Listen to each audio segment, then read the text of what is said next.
Yeah, for those of you who missed it, Kanye West, Milo Yiannopoulos, and Nick Fuentes all went on the TimCast IRL podcast. Now, normally Tim gets around 20,000 views in his live streams. This one hit almost 100,000. It was widely hyped up. However, Ye left after about 5 minutes of conversation with Tim Pool.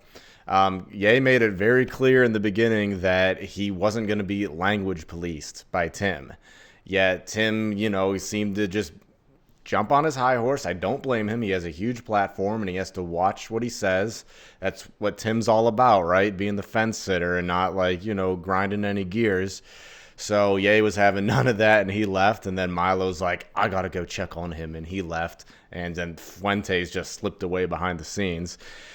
So some people are saying like they had this plan from the get-go because it would create some like press saying like, oh, Ye just walked off the IRL podcast. But I don't think so. I think Ye's he's an artist and he's kind of new to the whole politics game. And he just needs to like polish his image a little bit when it comes to handling criticism. Even though of course, it is kind of based. He just like walked off the show, showing Tim like, "Hey, I don't need you, man. You're way below me."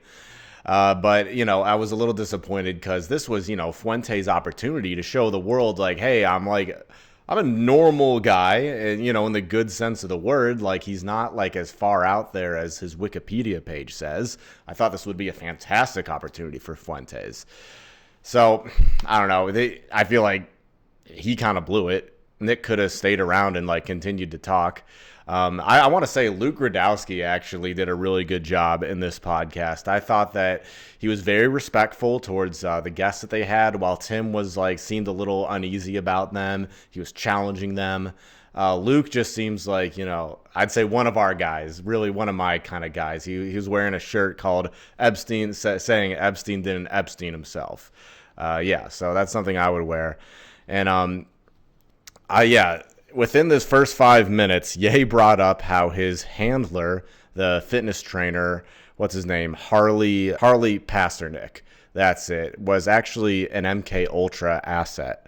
Harley, which Luke pointed out on the podcast, worked for Canadian intelligence and actually was involved in some psyops. And Luke knows his stuff when it comes to this, when he has the background in this, let's just say.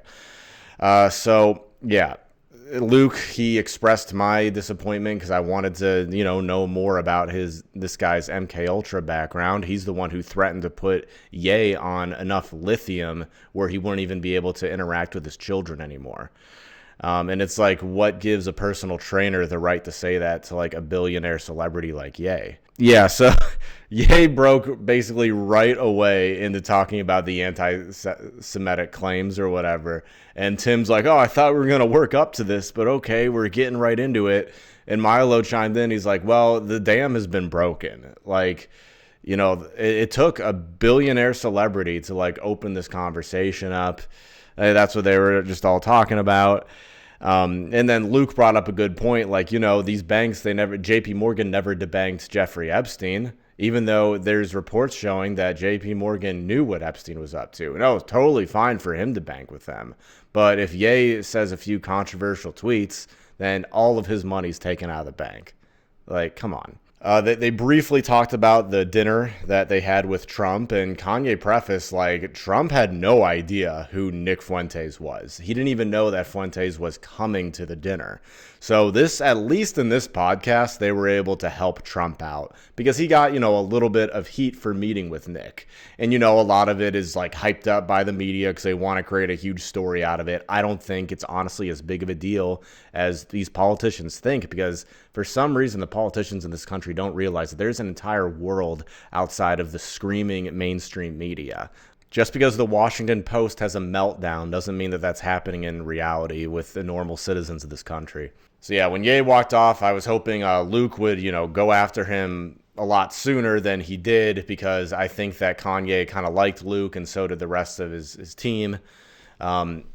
Luke was sticking up for Kanye even when he came back and Tim was sort of saying like, this is crazy, I can't believe it. And Luke's like, hey, he's probably under a lot of stress. I think Luke should have just ran this show. Seriously, he did way better than Tim here. Yeah, it's disappointed because I could tell just from the get-go this would have been an amazing talk.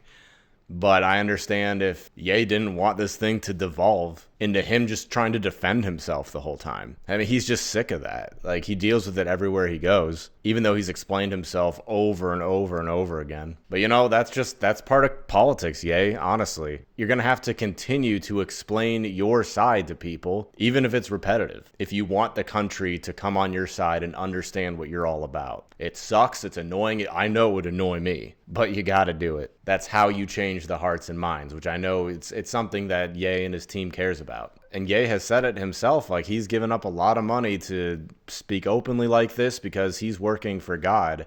And this is just part of the path you're going to have to walk down if you want to take this presidential run seriously. So yeah, overall, I would say this interview had a lot of build up, but in the end, it was very anticlimactic. I mean, it's a shame, but I'm sure the three of them are going to get a chance to go on some other podcast and get their word out there. It honestly wouldn't matter what podcast they went on because it would just blow up. It could be a channel like mine and it would go viral. It really doesn't matter.